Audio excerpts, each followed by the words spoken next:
चला तर आज असे फ्रूट्स बघूया जे तुम्ही टेरेसवर सहज ग्रो करू शकता. नंबर 1ला येते मलबेरी. मलबेरीला ग्राफ्टिंग वगैरे करायची काहीच गरज नाही.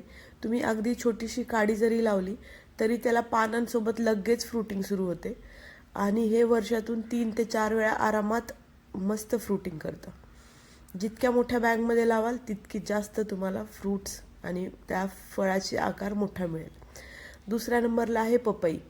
पपई तुम्ही बाजारातून जेव्हा आणता आणि ती खाल्ली जाते त्याच्या बिया जरी टाकल्या तरी पपई आरामात उगते. तर हे माझं पपईचं झाड आहे. त्याची मी पपई आता कट करताना दाखवत आहे. नेक्स्ट आहे पेरू. पेरू पण खूप इझिली ग्रो करू शकतो. फक्त त्याचा एकच प्रॉब्लेम आहे की त्याच्यावर व्हाईट फ्लाईज किंवा ते व्हाईट पेस्ट त्याला खूप लागतं. तर मग सतत त्याला नीम ऑइल स्प्रे करावं लागतं.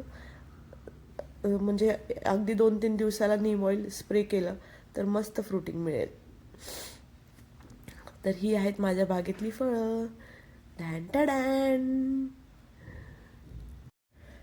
चला तर मग आता पपई कट करून बघूया.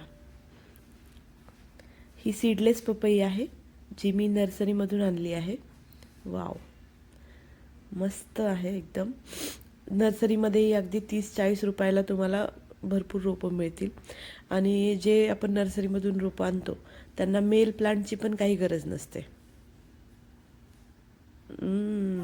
मस्त. थँक्यू.